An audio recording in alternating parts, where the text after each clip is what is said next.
多谢明兰来看新北市的消息。新北市长南区宽和路甘园桥卡有一个大货车，嘛是正向启动着人家厝，几台车并过，现场是有够混乱。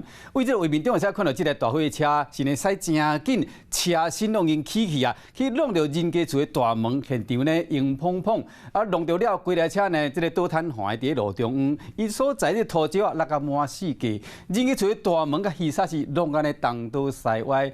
啊！这个警察人员到现场，甲解救人的时，这个司机捌呢调伫车内，加在意识真清楚。啊，甲人两人有送到中央病院去救治甲治疗。经过初步调查，这个驾驶表示讲，因为滴不瑞目睭无细致，就来去弄到分隔岛，再搁弄到这个人家厝。详细进行还搁进一步调查。